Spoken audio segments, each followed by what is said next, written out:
ஞாபகம் இருக்குங்களா?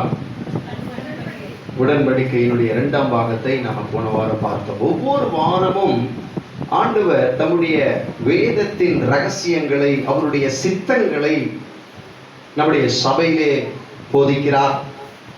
எத்தனை பேர் திறந்த மனதோடு அதை நீங்கள் கேட்கிறீர்கள் அல்லது உள்ளத்திலே நீங்கள் பதிய வைத்துக் கொள்ளுகிறீர்கள்? எத்தனை பேர் அதை குறிப்பு எழுதி கொள்ளுகிறீர்கள் எனக்கு தெரியாது. ஆகிலும் ஒவ்வொரு செய்தியும் உங்களுடைய ஆசீர்வாதத்துக்காக, உங்களுடைய வளர்ச்சிக்காக, தேவன் உங்களுக்கு வைத்திருக்கிற அந்த பங்கை நீங்கள் பெற்றுக்கொள்வதற்காக வழிகாட்டுதலாகத்தான் இந்த செய்திகள் கொடுக்கப்படுகிறது. ஆகவே இது வெறும் செய்தியாக நீங்கள் எண்ணாமல் உங்களுடைய வாழ்க்கையிலே நீங்கள் அதை நடைமுறைப்படுத்தும் பொழுது, விசுவாசித்து அதை கிரியையிலே நீங்கள் கொண்டு வரும் பொழுதுதான் அந்த ஆசீர்வாதங்களை நீங்கள் அனுபவிக்க ஆரம்பிப்பீர்கள். வெறும் வார்த்தையாக கேட்டுவிட்டு நீங்கள் வெளியே போய் இவைகளை மறந்து விடுவீர்களானால் இதில் எந்த பிரயோஜனமும் இருக்காது. ஆண்டவருடைய வார்த்தையை நீங்கள் கேட்டு அதை குறிப்பு எழுதி கொண்டு மனதில் வைத்துக் கொண்டு, இப்படி சொல்லப்பட்டிருக்கிறது, இப்படியாக எழுதப்பட்டிருக்கிறது, ஆகவே என்னை குறித்து தேவன் சித்தம் வைத்திருக்கிறார், அப்படியே வாழ்க்கையிலே பலிக்கும், அப்படியே வாழ்க்கையில நிறைவேறும் என்று சொல்லி அதற்கேற்றபடி நீங்கள் விசுவாசத்திற்கு ஏற்றபடி அந்த வார்த்தைக்கு ஏற்றபடி நீங்கள் செயல்படுவீர்களானால் அது உங்கள் வாழ்க்கையிலே பலன் கொடுக்கக்கூடியதாக இருக்கிறது. ஆமென். சரி, இந்த நாளிலும் ராஜாக்களும் ஆசாரியர்களும் என்கிற தலைப்பின் கீழே ஆண்டவருடைய செய்தி நாம பார்க்க போகிறோம். வாசிக்கலாம். வெளிப்படுத்தின புஸ்தகம் 1ஆம் அதிகாரம் 6ஆம் வசனம். புதிய ஏற்பாட்டிலே பைபிளில் கடைசி புஸ்தகம் என்று சொல்லப்படுகிற வெளிப்படுத்தின விசேஷம், அப்போஸ்தலனாகிய யோவானுக்கு வெளிப்படுத்தின விசேஷம், திவ்ய வாசகனாகிய யோவானுக்கு வெளிப்படுத்தின விசேஷம் 1ஆம் அதிகாரம் 6ஆம் வசனத்திலே எல்லோரும் படிக்கலாமா?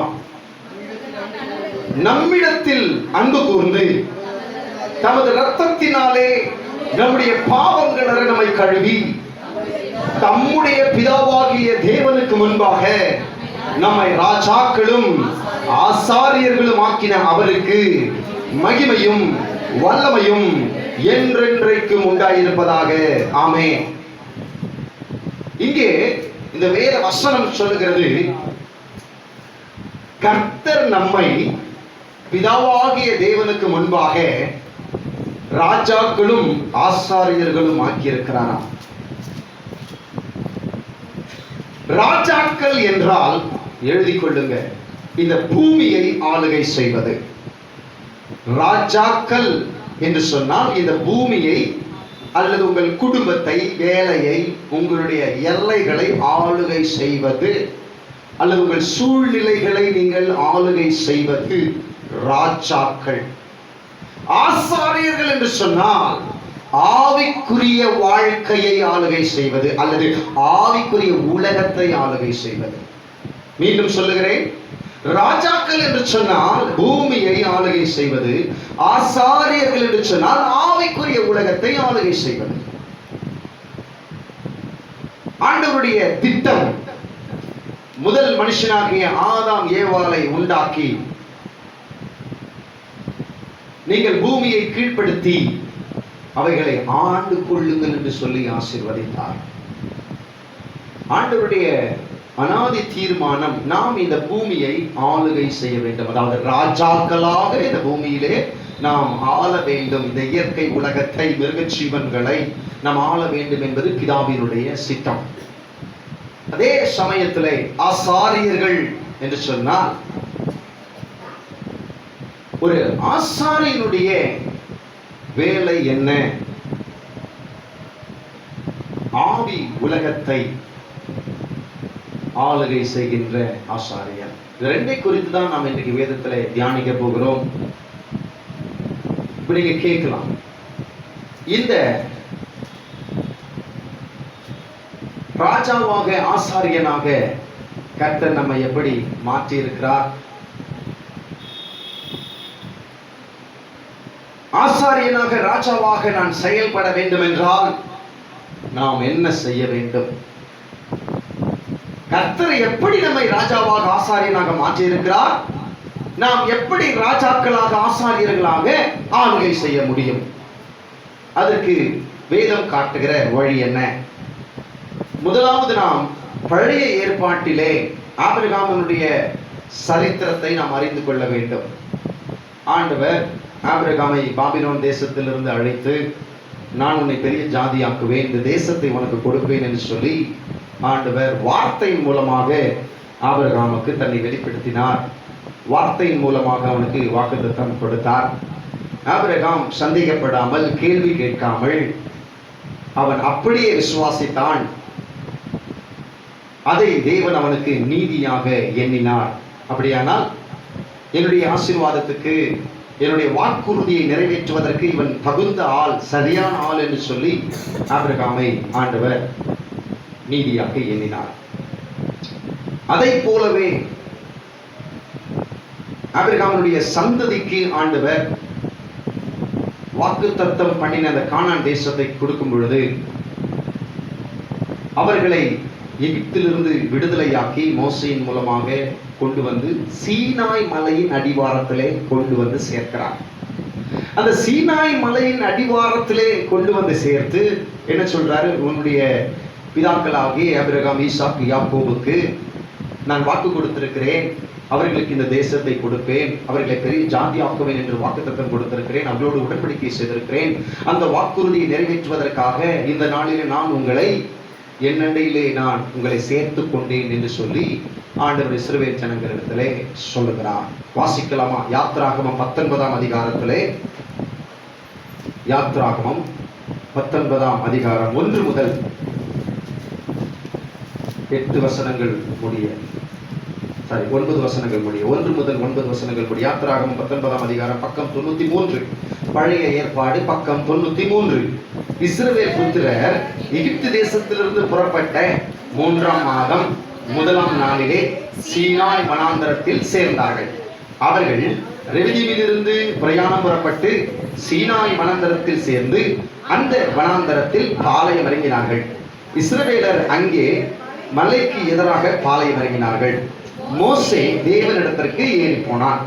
கர்த்தர் மலையிலிருந்து அவனை கூப்பிட்டு, நீ யாக்கோபு வம்சத்தாருக்கு சொல்லவும் இஸ்ரவேல் புத்திரருக்கு அறிவிக்கவும் வேண்டியது என்னவென்றால், நான் எகிப்தியருக்கு செய்ததையும் நான் உங்களை கழுகுகளுடைய சட்டைகளின் மேல் சுமந்து உங்களை என்னண்டையிலே சேர்த்து கொண்டதையும் நீங்கள் கண்டிருக்கிறீர்கள். இப்பொழுது நீங்கள் என் வாக்கை உள்ளபடி கேட்டு என் உடன்படிக்கையை கை கொள்வீர்களானால் சகல ஜனங்களிலும் நீங்களே எனக்கு சொந்த சம்பத்தாய் இருப்பீர்கள். பூமி எல்லாம் என்னுடையது. நீங்கள் எனக்கு ஆசாரிய ராஜ்யமும் பரிசுத்த ஜாதியுமாய் இருப்பீர்கள் என்று நீ இஸ்ரவேல் புத்திரரோடே சொல்ல வேண்டிய வார்த்தைகள் என்றார். மோசே வந்து ஜனங்களின் மூப்பரை அழைப்பித்து கர்த்தர் தனக்கு கற்பித்த வார்த்தைகளை எல்லாம் அவர்களுக்கு முன்பாக சொன்னான். அதற்கு ஜனங்கள் எல்லாரும் ஏகமாய் கர்த்தர் சொன்னவைகளை எல்லாம் செய்வோம் என்று பிரதித்தரம் சொன்னார்கள். ஜனங்கள் சொன்ன வார்த்தைகளை மோசே கர்த்தரிடத்தில் தெரிவித்தான். அப்பொழுது கர்த்தர் மோசேயை நோக்கி, நான் உன்னோடே பேசும்போது ஜனங்கள் கேட்டு உன்னை என்றைக்கும் விசுவாசிக்கும்படி நான் கார்மேகத்தில் உன்னிடத்திற்கு வருவேன் என்றார். ஜனங்கள் சொன்ன வார்த்தைகளை மோசே கர்த்தருக்கு சொன்னான். போதும். கர்த்தர் மோசேயின் மூலமாக இஸ்ரவேல் ஜனங்களிடத்திலே இந்த வார்த்தைகளை சொல்லுகிறார். நான் உங்களை எகிப்திலிருந்து விடுதலையாக்கி என் அண்டையிலே கழுகுகளுடைய செட்டைகளின் மேலே சுமந்து உங்களை சேர்த்து கொண்டதை நீங்கள் அறிந்திருக்கிறீர்கள்.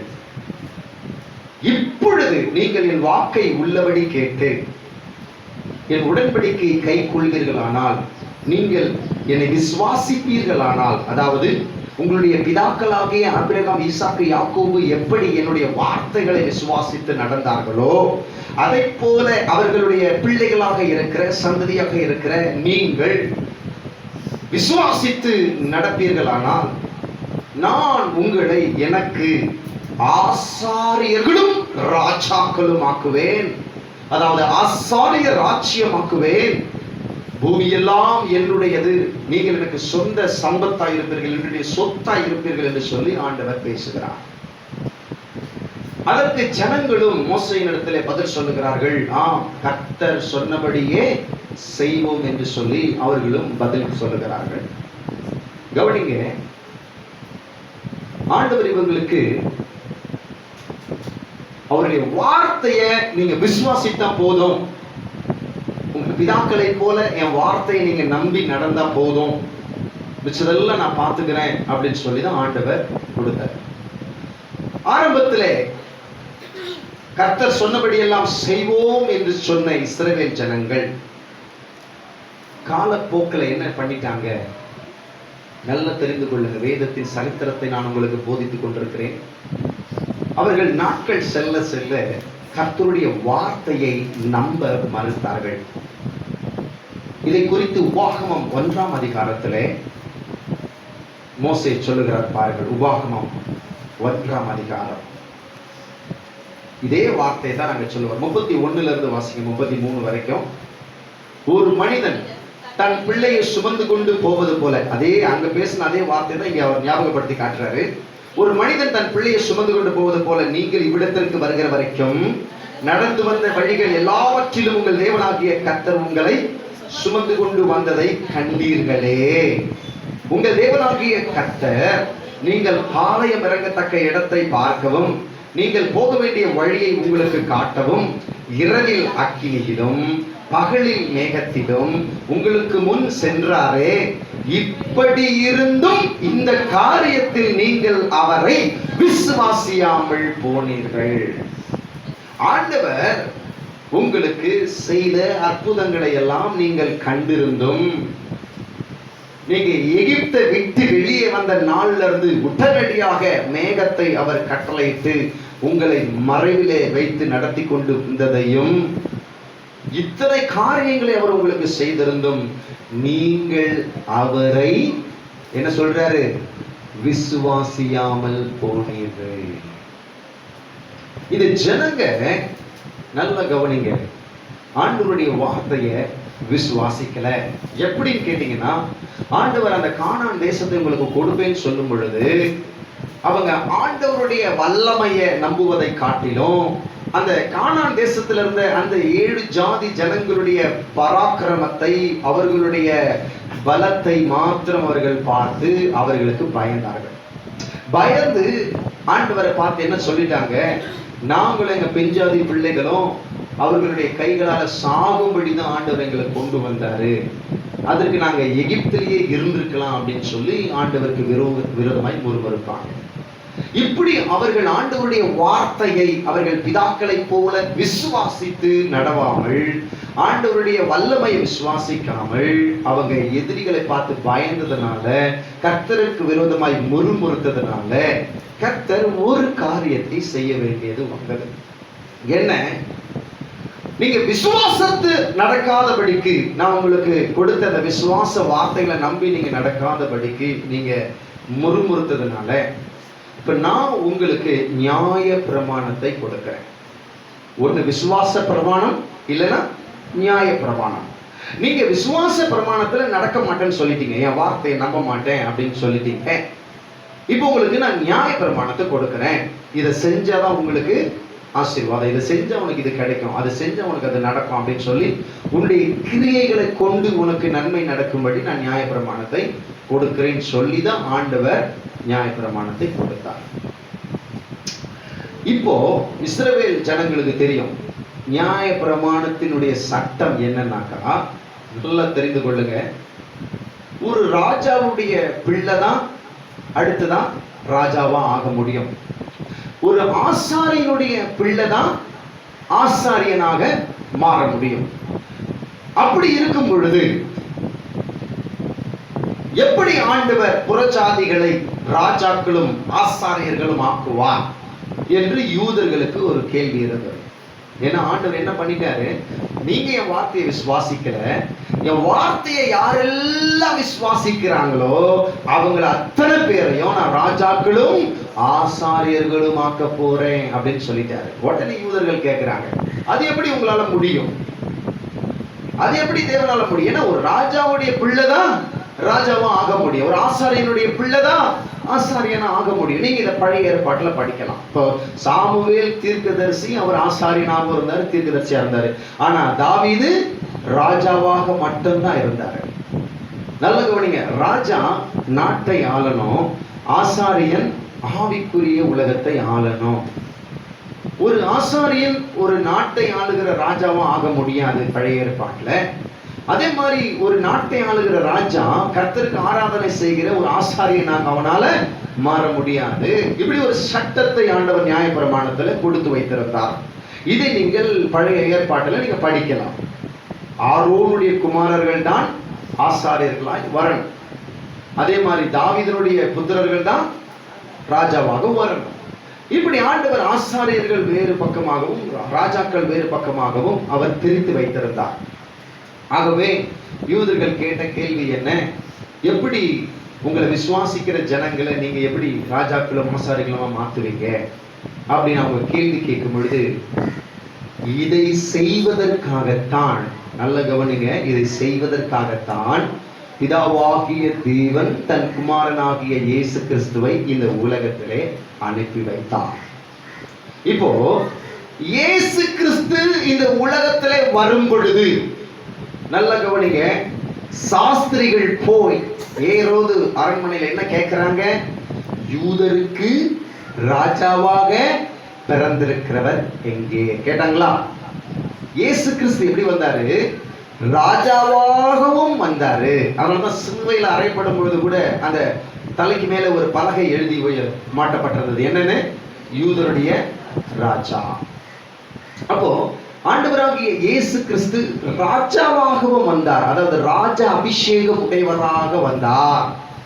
அதே சமயத்துல எபிரேயர் புஸ்தகத்துல என்ன எழுதப்பட்டிருக்குது வாசிங்க, ஆண்டவராகிய இயேசு கிறிஸ்துவை குறித்து. எபிரேயர் புஸ்தகம்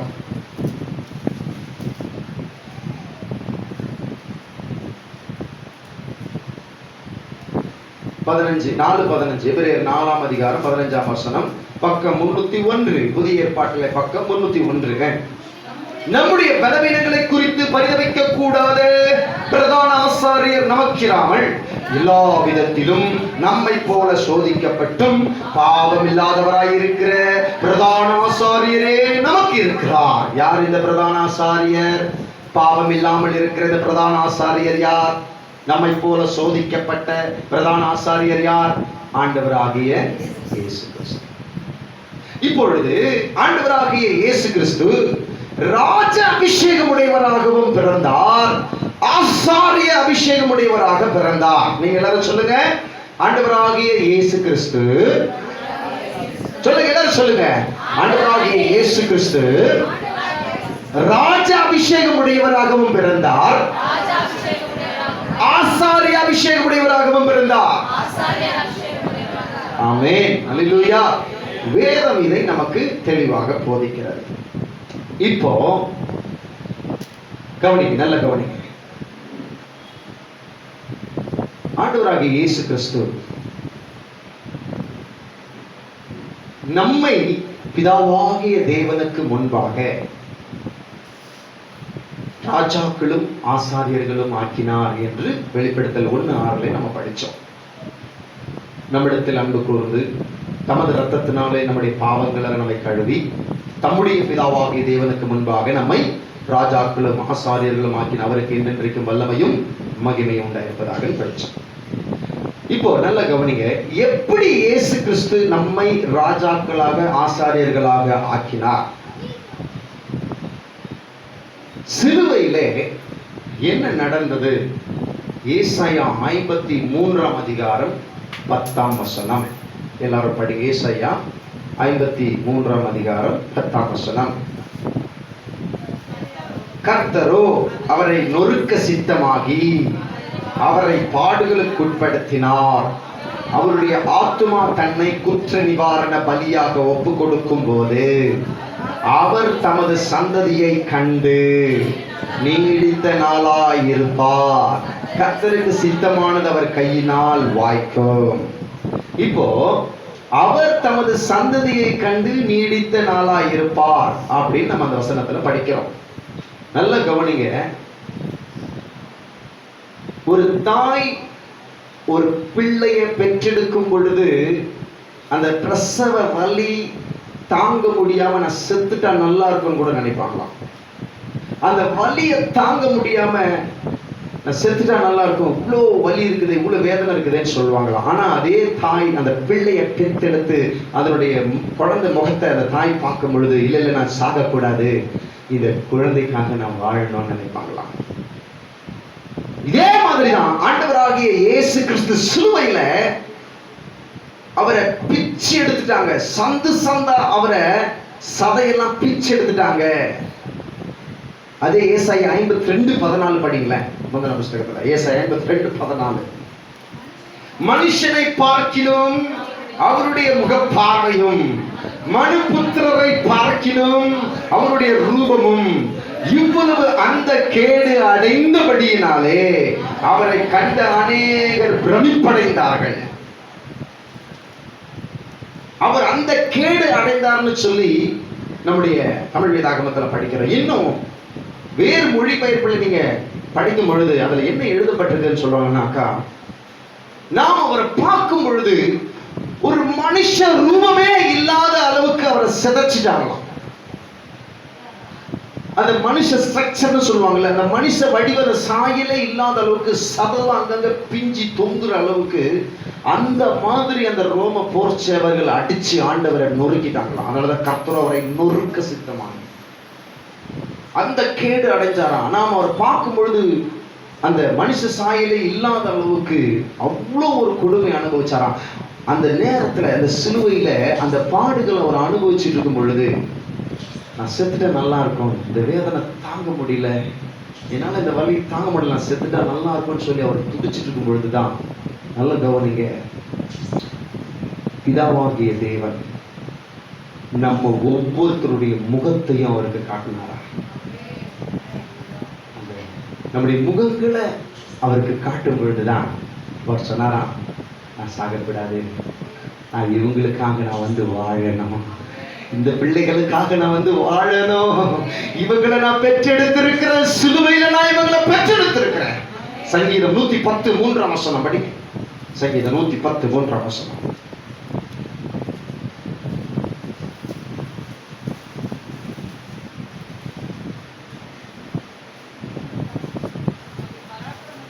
படிங்க சத்தமா, எல்லாரும் படிங்க. சங்கீதம் 110 எடுத்து எல்லாரும் படிங்க.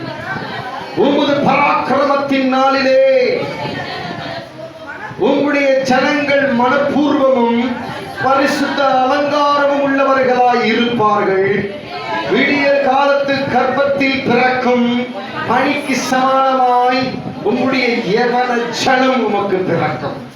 இங்க யவன ஜனம்னு போட்டிருக்குல்ல, அதனுடைய விளக்கம் என்னன்னு பாத்தீங்கன்னா, இளமையான ஜனங்கள் உமக்கு பிறப்பார்கள். இந்த யவன ஜனம் அப்படின்னா இளமையான ஜனம் பிறப்பார்கள். இப்ப ஆண்டவராகிய இயேசு கிறிஸ்து சிலுவையிலே நம்மை பெற்றெடுத்தார். விசுவாசிக்கிறீங்களா? விசுவாசிக்கிறீங்களா? நம்புறீங்களா? இயேசு கிறிஸ்து நம்மை சிலுவையிலே அப்பவே அங்கேயே அவருடைய பிள்ளைகளாக நம்மளை பெற்றெடுத்ததுனால தான், நல்ல கவனிங்க, இன்றைக்கு நாம அவருடைய பிள்ளைகளாக இருக்கிறோம். ஆமென். அல்லேலூயா. தேவனுக்கு மகிமை உண்டாவதாக, தேவனுக்கு மகிமை உண்டாவதாக. இப்போ ஆண்டவராகிய இயேசு கிறிஸ்து நம்மளை சிலுவையில பெற்றெடுத்ததுனால, நாம இப்ப அவருடைய பிள்ளைகளா ஆனதுனால, அதனாலதான் நீங்க நல்லா கவனிச்சு பாருங்க, இயேசப்பா சிலுவையில மரிக்கிறதுக்கு முன்னாடி சீஷர்களை பார்த்து ஆண்டவர் வேலைக்காரர்னு கூப்பிடுவாரு, சீஷர்கள்னு கூப்பிடுவாரு. நீங்க நல்லா கவனிச்சு பாருங்க, சிலுவையில மரிக்கிறதுக்கு முன்னாடி அவங்களை அப்படி கூப்பிடுவார். ஆனா சிலுவையில மரித்து உயிர் தெழுந்த பிறகு வந்து இப்போ பேதுரு மற்ற சீசன்லாம் மீன் பிடிக்க போயிட்டாங்க. இயேசு உயிர் தெழுந்த ஆண்டவர் வர கரையில, இது நீங்க யோவான் 21ஆம் அதிகாரம் நினைக்கிற வீட்டில் படிச்சுக்கோங்க, அதில் பார்க்குறீங்களா? பார்க்கலாம். கரையில் ஆண்டவர் ஒரு நெருப்பு மூட்டி அங்கே மீன் கண்டம் பருத்திருக்கிறத வச்சிருப்பார். அவங்க கரையிலிருந்து வரும்பொழுது அவங்க கிட்ட கேட்பாரு, பிள்ளைகளே, புசிக்கிறதற்கு ஏதாகிலும் உங்களிடத்தில் உண்டா? என்ன கேட்கிறாரு அவங்கள பார்த்து? என்ன அர்த்தம்? சிலுவையில மரிக்கிறதுக்கு முன்னாடி சீஷர்கள், வேலைக்காரர்கள் என்று சொல்லி வந்தார்.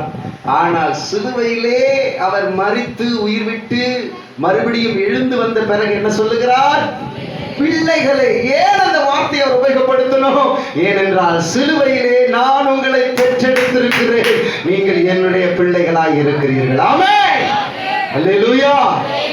இயேசுவின் பிள்ளைகள் நாங்கள், எப்போதும் மகிழ்ந்திருப்போம். இயேசுவின் பிள்ளைகளே, எப்போதும் மகிழ்ந்திருங்கள்.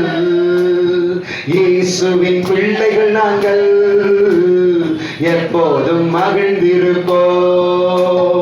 இயேசுவின் பிள்ளைகளே, எப்போதும் மகிழ்ந்திருங்கள். எல்லாரும் கைதட்டி, எந்நேரமும் எவ்வேளையும் இயேசுவில் களி கூறுவோம். எந்நேரமும் எவ்வேளையும் இயேசுவில் களி கூறுவோம். நம் இயேசுவில் களி கூறுவோம். நம் இயேசுவில் களி கூறுவோம். இயேசுவின் பிள்ளைகள் நாங்கள், எப்போதும் மகிழ்ந்திருப்போம். இயேசுவின் பிள்ளைகளே, எப்போதும் மகிழ்ந்திருங்கள். எதை நினைத்தும் கலங்காமல் இப்போதும் ஸ்தோத்தரிப்போம். எதை நினைத்தும் கலங்காமல் இப்போதும் ஸ்தோத்தரிப்போம். நாம் எப்போதும் ஸ்தோத்தரிப்போம். நாம் எப்போதும் ஸ்தோத்தரிப்போம். இயேசுவின் பிள்ளைகள் நாங்கள், எப்போதும் மகிழ்ந்திருப்போம். இயேசுவின் பிள்ளைகளே, எப்போதும் மகிழ்ந்திருங்கள். நினைப்பதற்கும் ஜெபிப்பதற்கும் அதிகமாய் செய்திடுவார். நினைப்பதற்கும் ஜெபிப்பதற்கும் அதிகமாய் செய்திடுவார். அதிசயம் செய்திடுவார். இயேசு அதிசயம் செய்திடுவார். இயேசுவின் பிள்ளைகள் நாங்கள், எப்போதும் மகிழ்ந்திருப்போம். இயேசுவின் பிள்ளைகளே, எப்போதும் மகிழ்ந்திருங்கள். நமக்கெதிராய் மந்திரமில்லை, குறி சொல்ல எதுவுமில்லை. நமக்கெதிராய் மந்திரமில்லை, குறி சொல்ல எதுவுமில்லை. சாத்தானும் காலிலே, இன்று சாத்தானும் காலிலே. இயேசுவின் பிள்ளைகள் நாங்கள், எப்போதும் மகிழ்ந்திருப்போம். இயேசுவின் பிள்ளைகளே, எப்போதும் மகிழ்ந்திருங்கள். காற்றை நாம் காண மாட்டோம், மழையையும் பார்க்க மாட்டோம். காற்றை நாம் காண மாட்டோம், மழையையும் பார்க்க மாட்டோம். வாய்க்கால்கள் நிரப்பப்படும், நம்ம வாய்க்கால்கள் நிரப்பப்படும். இயேசுவின் பிள்ளைகள் நாங்கள், எப்போதும் மகிழ்ந்திருப்போம். இயேசுவின் பிள்ளைகளே, எப்போதும் மகிழ்ந்திருங்கள். லா லா லா லா லா லா. லா லா லா லா லா லா. லா லா லா லா லா லா. லா லா லா லா லா. ஆமென். அல்லேலூயா. அல்லேலூயா. இயேசுவின் பிள்ளைகள் நாங்கள், எப்பொழுதும் மகிழ்ந்திருப்போம். எதை நினைத்தும் கலங்காமல் இப்போதும் ஸ்தோத்தரிப்போம். நாம் எப்போதும் ஸ்தோத்தரிப்போம். நினைப்பதற்கும் நாம் வேண்டுவதற்கும் அதிகமாய் செய்திடுவார். இயேசு அதிசயம் செய்திடுவார். அல்லேலூயா. தேவனுக்கு மகிமை உண்டாவதாக. கர்த்தருக்கு மகிமை உண்டாவதாக. இப்போ நம்ம பார்த்த வசனத்தின்படி ஆண்டவர் அவருடைய பிள்ளைகளாக நம்மை மாற்றி இருக்கிறார். ஆமென். அவருடைய பிள்ளைகளாக நம்மை மாற்றி இருக்கிறார். அமைதலா இருக்கணும். கவனிங்க, நம்ம எல்லாருமே ஆண்டவராகிய இயேசு கிறிஸ்துவின் பிள்ளைகளாக நாம் மறுபடியும் பிறந்திருக்கிறோம். அங்கதான் வேதம் சொல்லுது, நம்ம மறுபடியும் பிறந்தவர்கள், born again Christian. ஆமென். நம்ம மறுபடியும் பிறந்தவர்கள்.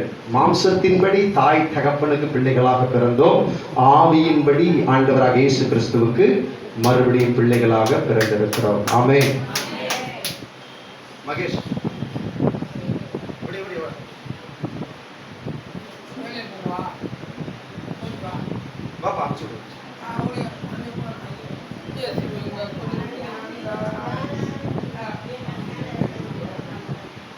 போயிட்டே இருக்கணும்.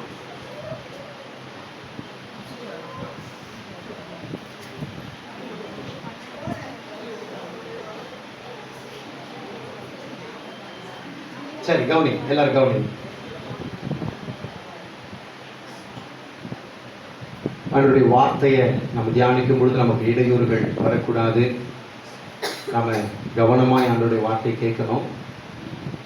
இப்ப நம்ம இயேசு கிறிஸ்துவனுடைய பிள்ளைகளாக நம்ம மறுபடியும் பிறந்திருக்கிறோம். இப்போ ஆண்டவர் என்ன செஞ்சிருக்கிறார்? நல்ல கவனிங்க.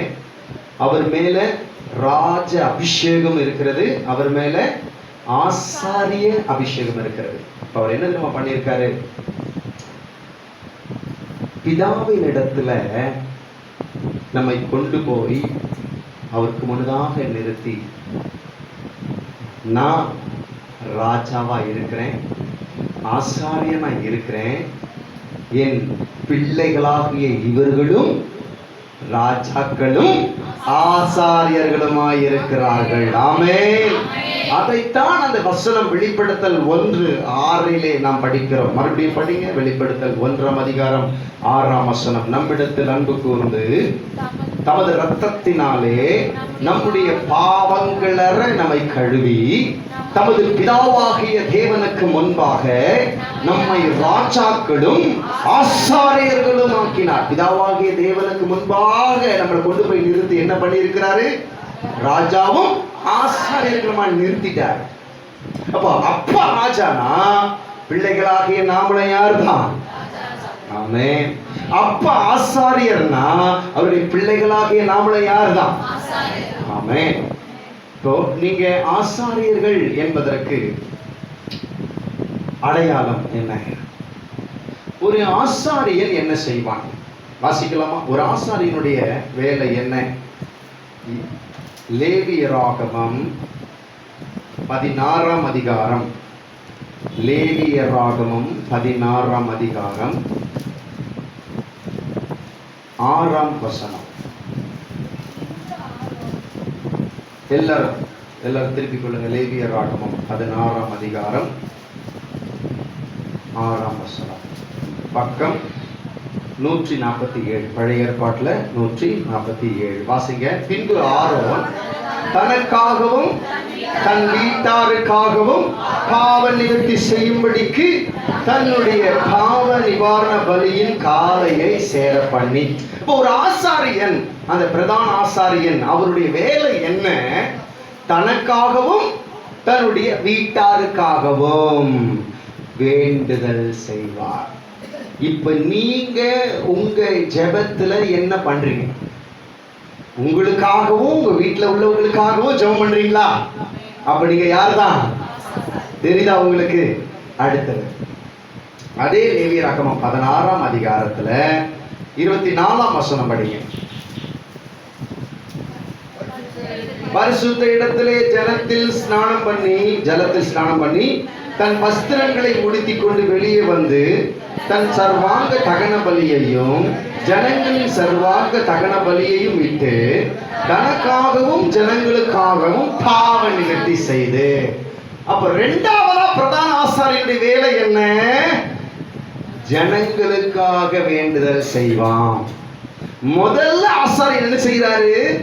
தனக்காகவும் தன் வீட்டாருக்காகவும் வேண்டுதல் செய்யறாரு. அடுத்ததா ஆசாரியன் என்ன செய்யறாரு? ஜனங்களுக்காக வேண்டுதல் செய்யறாரு. இப்போ உங்களுக்கு அறிமுகமானவங்க, வேலை பார்க்கறவங்க, அக்கம் பக்கத்துல உள்ளவங்க உங்களை பார்த்து எனக்காக ஜெபம் பண்ணிக்கங்கன்னு சொல்றாங்களா? அப்படின்னா என்ன அர்த்தம்? அவங்களுக்கு தெரியுது என்ன? நாம ஆசாரிய கூட்டம், நாம வேண்டுதல் செய்கிற கூட்டம், நாம வேண்டுனா அவர் பதில் தருவார். ஆமென். அல்லேலூயா. மற்ற ஜனங்களுக்கு தெரியுது நாம ஆசாரியர்கள். யாருமா குழந்தை? அமைதியா இருக்கணும். கவனிங்க. நாம ஆசாரிய கூட்டம் என்று மற்றவங்களுக்கு தெரியுது. அதனாலதான் நம்ம கிட்ட வந்து என்ன பண்றாங்க? எங்களுக்காக வேண்டிக் கொள்ளுங்க, ஆண்டவர் இயேசு கிட்ட எங்களுக்காக ஜெபம் பண்ணுங்கன்னு கேட்கறாங்களா? அப்ப நம்ம யாருதான்? ஆசாரியர். சரி, இப்போ நான் ஆசாரியர் அந்த ஆசாரியனுக்குரிய அந்த ஆவிக்குரிய ஆளுகை எனக்கு உண்டாகணும். நான் வேண்டுதல் செய்யறேன். கர்த்தர் என்ன ஆசாரியனா ஆக்கி இருக்கிறாரு. இந்த வேத வசனத்தின்படி நான் இப்போ ஆசாரியனா இருக்கிறேன். எங்க அப்பா இயேசு ஆசாரியனா இருக்கிறதுனால நான் ஆசாரியனா இருக்கிறேன். ஆனாலும் என்னுடைய வாழ்க்கையில என்னால இன்னும் ஆளுகை செய்ய முடியல. பாவங்களை இன்னும் என்னால மேற்கொள்ள முடியல. பயங்களை மேற்கொள்ள முடியல. ஏதோ ஒரு கலக்கம், ஏதோ ஒரு தயக்கம், ஒரு தடயம் வாழ்க்கையில இருந்துகிட்டு தானே இருக்குது. என்னால் ஆவிக்குரிய உலகத்தை ஆளுகை செய்ய முடியல அப்படின்னு சொல்லி சிலருக்குள்ள இந்த கேள்வி இருக்கும். அதுக்கு என்ன பதில்? ரோமர் 8ஆம் அதிகாரம். ரோமர் 8ஆம் அதிகாரத்துல 24ஆம் வசனம்.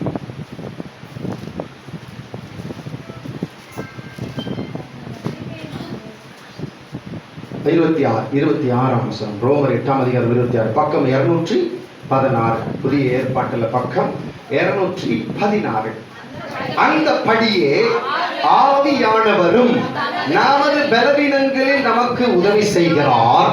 நாம் ஏற்றபடி வேண்டிக் கொள்ள வேண்டியது இன்னதென்று அறியாமல் இருக்கிறபடியால் ஆவியானவர் தாமே வாக்கு கடங்காத பெருமூச்சுகளோடு நமக்காக வேண்டுதல் செய்கிறார். ஆவியானவர் தேவனுடைய சித்தத்தின்படியே பரிசுத்தவான்களுக்காகவும் வேண்டுதல் செய்கிறபடியால் இருதயங்களை ஆராய்ந்து பார்க்கிறவர் ஆவியின் சிந்தை இன்னதென்று அறிவார். என்ன படிக்கிறோம்? ஆவியானவர் நமக்காக வாக்கு கடங்காத பெருமூச்சுகளோடு வேண்டுதல் செய்கிறார். அதே சமயத்தில் பரிசுத்தவான்களுக்காகவும் வேண்டுதல் செய்கிறார். இந்த வசனத்தை ஆரம்பத்தில் படிக்கும் பொழுது ஆவியானவர் தனியா ஜெபம் பண்றாரு போல இருக்குது நான் நினைச்சிட்டு இருந்தேன்.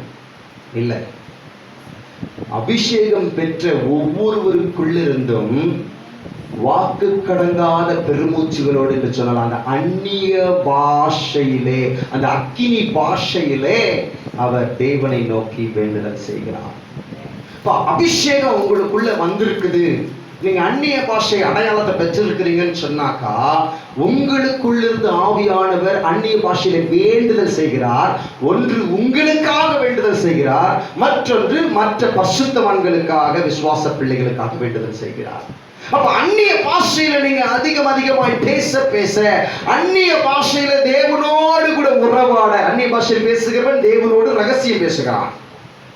அப்ப நீங்க அந்நிய பாஷையில பேச என்ன நடக்குது? நல்லா தெரிந்து கொள்ளுங்க. உங்க அபிஷேகம் வளர்ச்சி அடைந்து உங்களுடைய ஆவிக்குரிய கண்கள் திறக்கப்படுது. உங்களோட தேவன் உலாவுகிறதை நீங்க பாப்பீங்க. உங்களோட தூதர்கள் இருக்கிறத நீங்க பாப்பீங்க. யாரோட சேர்ந்து பிசாசு வந்திருந்தாங்கன்னா அந்த பிசாசு வருகிறதையும் உங்க ஆவிக்குரிய கண்கள்ல பாப்பீங்க.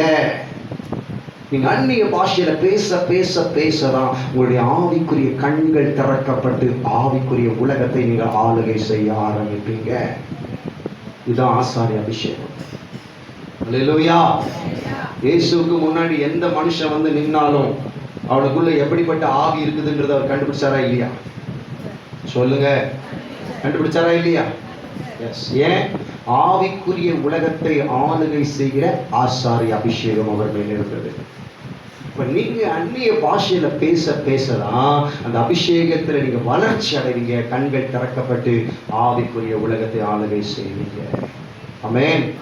சரி, அப்ப நான் ராஜாவா அபிஷேகம் பண்ணப்பட்டிருக்கிறேன்னு சொல்றீங்களா பிரதர்? அப்போ ராஜான்னு சொன்னாக்க இந்த பூமியை ஆளுகை செய்வது, குடும்பத்தை, வேலையை, நம்முடைய எல்லைகளை, பகுதிகளை நாம் ஆளுகை செய்யணும். இப்போதைக்கு சூழ்நிலை நம்மள ஆளுகை செய்யுது. எந்த சூழ்நிலையில வாழ்றோமோ அந்த சூழ்நிலை நம்மள ஆளுகை செய்யுது. இப்போ பணம் இல்லாத சூழ்நிலைனா அந்த கஷ்டம் நம்மள ஆளுகை செய்யுது. இப்போ பாவ சேத்துல விழுந்து வாழ்கிறது என்றால் அந்த பாவ சூழ்நிலை ஆளுகை செய்யுது. ஒரு பயத்துல பீடிக்கப்பட்டிருந்தால் அந்த பயத்தின் சூழ்நிலை ஆளுகை செய்யுது. சூழ்நிலை தான் நம்மளை ஆளுகை செய்த. அந்த சூழ்நிலையை நீங்க ஆளுகை செய்கிற ராஜாக்களாக எப்பொழுது நீங்க எழுப்புவீங்க? அதுக்கு வேதம் என்ன வழி காட்டுகிறது? பிரசங்கியின் புஸ்தகம் 8ஆம் அதிகாரம் 4ஆம் வசனம். பிரசங்கி 8:4 பக்கம் சொல்லுங்க. 797 பழைய ஏற்பாட்டில் 797 பக்கம், பிரசங்கி 8ஆம் அதிகாரம் 4ஆம் வசனம். எல்லாரும் படிங்களா? ராஜாவின் வார்த்தை எங்கேயோ அங்கே அதிகாரம் உண்டு. ஆமென். மறுபடியும் படிங்க எல்லாரும் அந்த வசனத்தை. ராஜாவின் வார்த்தை எங்கேயோ அங்கே அதிகாரம் உண்டு, அங்கே ஆளுகை உண்டு. அப்ப கவனிங்க, நீங்களும் நானும் கையில வச்சிருக்கிற இந்த வேத புஸ்தகத்தில் எழுதப்பட்டிருக்கிற வார்த்தைகள் எல்லாம் ராஜாதி ராஜாவின் வார்த்தைகள். ஆமென். இந்த ராஜாவின் வார்த்தைகளை நீங்க எப்பொழுது அறிக்கை செய்கிறீர்களோ, ஆண்டவர் இயேசு கிறிஸ்துவின் வார்த்தையை நீங்க எப்ப பிரகடனப்படுத்துறீங்களோ, எப்ப இந்த வார்த்தையை கன்ஃபஸ் பண்றீங்களோ, அப்ப நீங்க ஆளுகை செய்கிறவர்களாக ராஜாக்களாக எழும்புவீர்கள். ஆமென். ராஜாவின் வார்த்தை எங்கேயோ அங்கே அதிகாரம் உண்டு. ஆண்டவர் இயேசு கிறிஸ்து தான் ராஜாதி ராஜா. அவருடைய வார்த்தையில தான் அதிகாரம் இருக்கிறது. அந்த வார்த்தையை நீங்கள் சொல்லும் பொழுது, அந்த வாக்குத்தத்தங்களை நீங்கள் அறிக்கையிடும் பொழுது, நானும் என் பிள்ளைகளும் கர்த்தரால் போதிக்கப்பட்டிருப்போம், என் பிள்ளைகளின் சமாதானம் பெரிதாய் இருக்கும், ஜீவனுள்ள நாளெல்லாம் நன்மையும் கிருபையும் என்னை தொடரும் என்று நீங்கள் அறிக்கை செய்யும் பொழுது, அந்த அறிக்கையை, அந்த ராஜாவினுடைய வார்த்தை அந்த இடத்துல ஆளுகை செய்ய ஆரம்பிக்கிறது. நீங்கள் ராஜாக்களாக எழும்புவீர்கள். எத்தனை பேருக்கு சத்தியம் புரியுது? எத்தனை பேருக்கு உண்மை புரியுது? எத்தனை பேருக்கு சத்தியம் புரியுது? உண்மையை புரிஞ்சுக்கிட்டீங்களா? இப்ப நம்ம மேல என்ன அபிஷேகத்தை கர்த்தர் வச்சிருக்கிறாரு? ராஜாக்களும் ஆசாரியர்களுமான அபிஷேகத்தை நம்ம மேல வச்சிருக்கிறார். அது எப்படி பயன்படுத்தணும்? ஒண்ணு, ஆவிக்குரிய உலகத்தை ஆளுகை செய்கிற ஆசாரியனாக நான் எழும்ப வேண்டும் என்றால் அந்நிய பாஷையிலே மணிக்கணக்காய் தேவனோடு பேச வேண்டும். நான் ராஜாவாக உலகத்தை ஆளுகை செய்ய வேண்டும் என்றால் இயேசு ராஜாவின் வார்த்தையை நாம் அறிக்கை செய்ய வேண்டும். ஆமென். ரெண்டுத்தையும் நம்ம வாழ்க்கையில நடைமுறையில தொடர்ந்து செய்யும் பொழுதுதான் இந்த ரெண்டு வல்லமையும் நம்முடைய வாழ்க்கையில வெளிப்படுவதை நம்மால் காண முடியும். ஆமென். சத்தியத்தையும் அறிவீர்கள், சத்தியம் உங்களை எல்லா அறியாமையிலிருந்தும் விடுதலையாக்கும். ஆமென். எத்தனை பேர் இந்த சத்தியத்தை அறிந்து கொண்டீங்க? நாம யாரா இருக்கிறோம்? ராஜாக்களும். நம்ம அப்பா யாரா இருக்கிறாரு? ராஜாவும் ஆசாரியனுமா இருக்கிறாரு. அப்ப அவருடைய பிள்ளைங்க நாமளும் ராஜாக்களும் ஆசாரியர்களுமா இருக்கிறோம். நான் ஆசாரியனா ஆவிக்குரிய உலகத்தை ஆளுகை செய்யணும்னா என்ன பண்ணணும் சொல்லுங்க?